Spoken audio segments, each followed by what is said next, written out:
So, it's day 3 na. Day 3 na namin. Actually, nandito na kami sa Taipei Main Station. Pero, 6 AM pa kasi nagsastart yung ticketing nila. Tapos, beyond 6 AM pa yung mga start ng departure time. So, maghihintay lang kami ngayon kasi nakabili na kami ng ticket online via Klook. Bumili lang kami ng HSR ticket papuntang Taichung. Alam ko ganun. Pero sila may dadaan ng pera. Hindi ko sure kung diretso na doon. Pero ayun. Tapos, i-redeem yung ticket dito sa service counter nila. Then, tsaka na kami makakapunta doon. Tapos, itong train yata na to yung pwede kang kumain sa loob, pwede kang mag-charge. So, hindi pa kami nakapag-breakfast. Sarado pa kasi yung Family Mart. Dapat bibili kami ng breakfast. Sarado pa. Late yata nagsastart yung araw nila dito. So, guys, na-redeem na namin yung ticket. Ayan siya. Kapag ka-umorder kayo via Klook, kailangan nyo i-present yung passport nyo dun sa counter kapag magre-redeem kayo ng ticket nyo. Ang oras pa lang natin ay 6:13. So, maya-maya bababa na rin kami dun sa platform para ready na. And dun na lang kami maghihintay. Kasi medyo maaga na marating yung trains nila dito. On time siya lagi. So, kapag ka naiwan ka, medyo matagal na yung next na aabangan nyo. Bumili rin ako ng kape sa 7-Eleven. Ay, hindi pala 7-Eleven. Family Mart pala. In-order ko. Actually, mura lang to guys. 30 NTD lang to. So, nasa 50 pesos lang siya. Ganun, around ganun. Masarap din to. Matapang yung kape niya. Tapos malamig.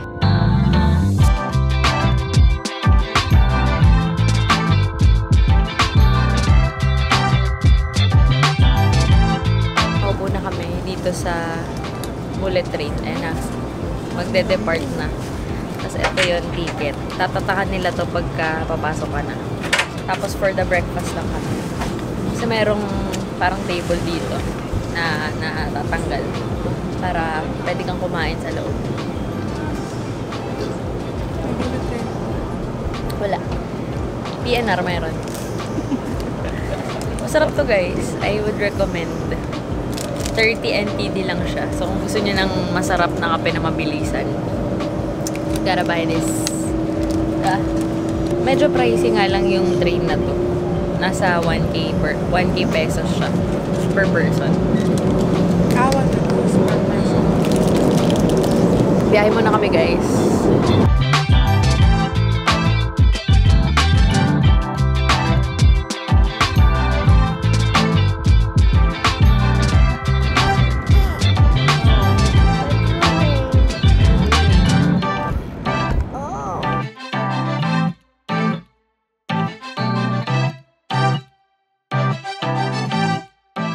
After namin sumakay ng high-speed na train, dito naman kami lilipat sa TRA. Tapos, nilipat lang kami ng station kasi medyo malaki tong station nila. Ang ganda, para siyang airport. So, ayan. Ganda ng place. Ang daming kainan, ang daming pwedeng bilhin. Kaya lang, medyo sarado pa yung iba. So, sobrang smooth naman ng first travel namin for today. Hopefully, sunod-sunod na siya. Kasi parang for the past 2 days na nandito kami, puro kami ligaw sa bus, ligaw sa taxi, ligaw sa kung saan. Literal na lost in Taiwan kami. Pero ngayon, mukha namang smooth sailing. So, sana mag-continue. Ngayon, wala talaga kaming specific plan kundi pumunta dun sa flower field. Hopefully, makakain kami ng iba't ibang foods dito. Tapos excited din ako kasi gusto ko ngang maghanap ng sun cake. Kung meron dito, kung mas mura ba siya dito sa Taichung.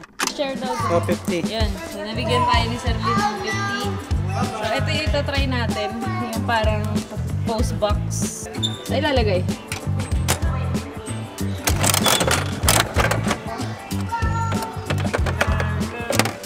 So guys, nakakuha na tayo. At ito yung nakuha natin. Yay! Cute! 8:18 pa daw yung sakay namin dun sa train. So, titingnan ko kung bukas na yung Mr. Donut nila. Kasi sabi, masarap daw yung Mr. Donut dito sa Taiwan. So, excited ako. Kasi sa Philippines, mas gusto ko yung Dunkin or yung mga ibang donut brands. Pero, sabi nila masarap daw yung Mr. Donut dito. So, try natin.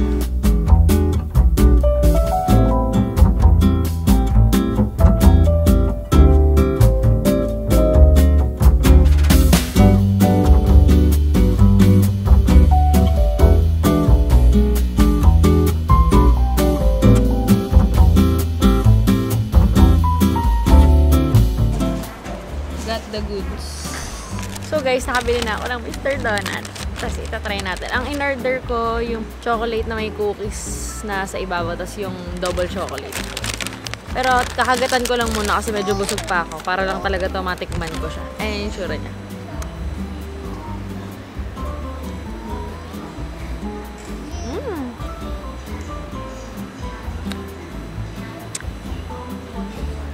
Mahap!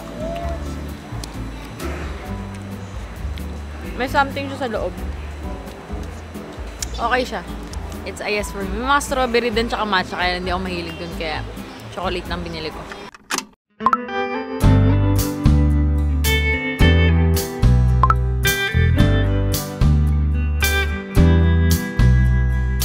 Ang vlog ni Jin. Available sa Lazada. Available sa Lazada! Gabi. Ayan ang niluluto. Ano to Kuya Pao? Ano to? Paborito mong ulam na Ba't mo ang daliri? Mukhang daliri ng bata. Ang daliri eh, no? Tapos ayan, nagluto siya ng iniwan niya ang samgyup. Magiging bacon to. Nandito kami ngayon sa Howley Flower Farm. Tapos kanina kasi nung dumating kami, sobrang matirig yung araw. Kaya kumain muna kami dito kasi may katabing samgyup to. So pag bumili kayo ng samgyup, may kasama ng tickets dun sa farm. Sulit naman kasi masarap yung mga meats nila. Like yung mga beef, maninipis na hindi siya sobrang mataba. Tapos masarap yung mais nila pagka ginaril mo. Tapos yung pork chop nung una kala ko hindi ko type. Kasi di ba usually pag pork chop matigas. Pero ito, malambot naman siya. Tapos meron na siyang seasoning na parang garlicky. So masarap siya.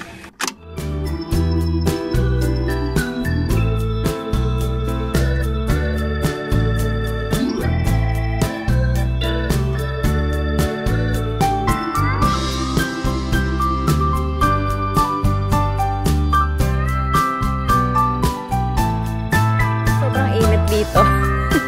Pero sobrang ganda. As you can see. Ayan. Bumili ako ng ng hat kasi meron doon 60 NT din.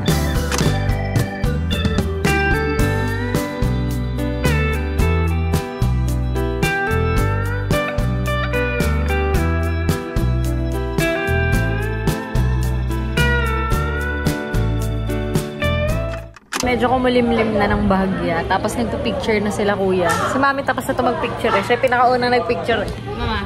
Yeah. Ayun o. That's so hot. Pero okay. Happy to see this place talaga. Ang ganda ng mga flowers. As in, sobrang blooming lahat ng flowers ngayon. And ang dami rin talaga mga picture-taking spots. Tapos meron sila mga hearts, may mga carriage, saka windmill na pwede niyong pagpicturean. So, maganda siya. So, actually, dito nga sa part na to mahangin eh. Pero dun sa samgyupsalan kanina, hindi masyado. Dito medyo mahangin siya. So, guys, nandito naman kami ngayon sa Taichung. Sumakay ulit kami ng bus pabalik dun sa Tai'an Station. Tapos, sumakay ulit kami ng train pabalik dito sa Taichung naman. Tapos, ngayon naglalakad kami papunta sa Miyahara Ice Cream. Kasi sabi nila masarap daw yun. At pinupuntahan daw talaga yun dito sa Taichung. So, ito na guys. Ito yata yun. Tingnan natin kung tama kami ng hula. Lalakarin lang to from the station. Mga 300 meters lang siguro siya away. The street na yan. Ayan.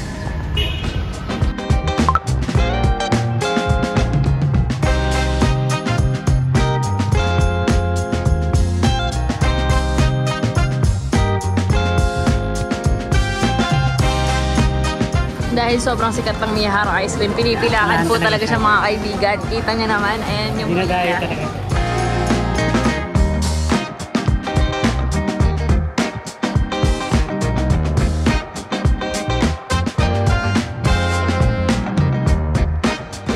Ito yung order ko guys. Pinapili ako ng isang topping. 130 NT dito. Honey cheese yung flavor na in-order ko. 110 yun. Tapos 20 NT ditong waffle ko. So, try na natin.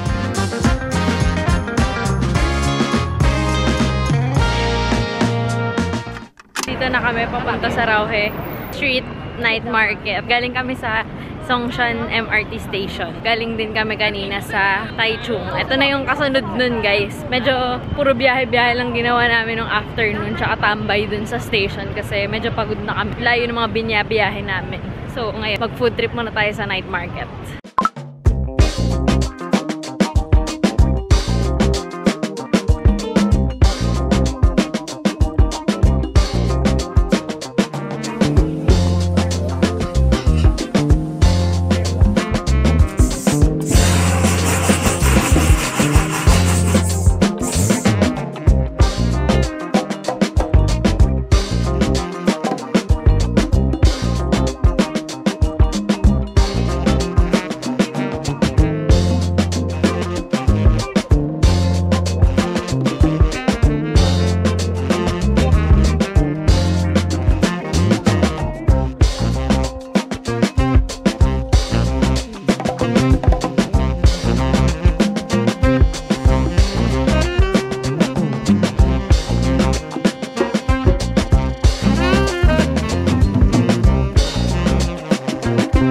Try natin. Parang beef yata to. Yung kaninang tinry niya pork eh.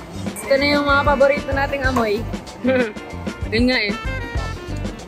Ano ba? Ano ba? Ano yun? Sobrang savory niya. Ang masarap. So ito naman guys, para siyang ham na may enoki sa loob. So try natin.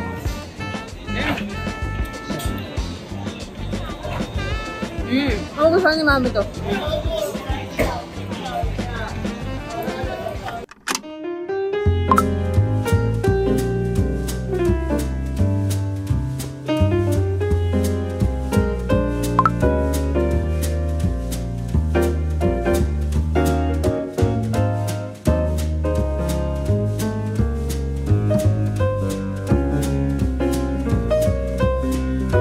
Tapos na kaming kumain.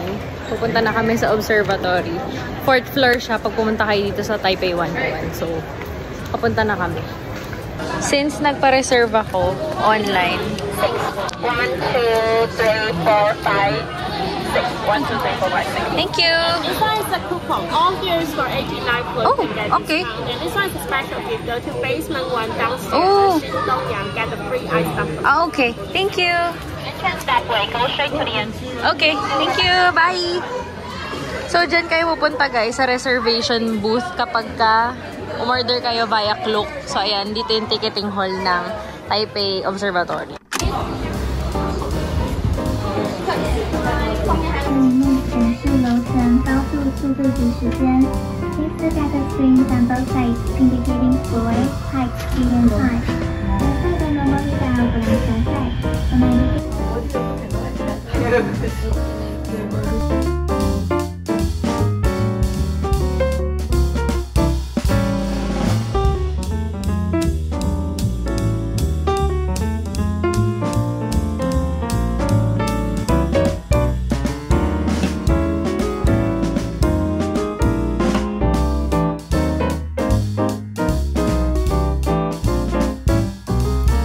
So guys, try natin tong gacha na to.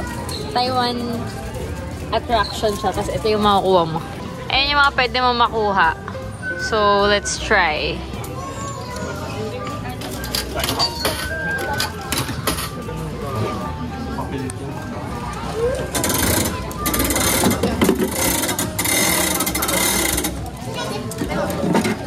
So, bubuksan natin. So, ano yung nakuha? Nakuha yung ano eh. Ano gusto makuha ma? Ito, this one, no, yung... Ipan mo. Baka meron kang swerte. Pero red dyan eh. Baka yung bilog. Ito. Yung tower. Tower na to yan. Ito yan. Pingtong Kenting National Park. Same. Ayan.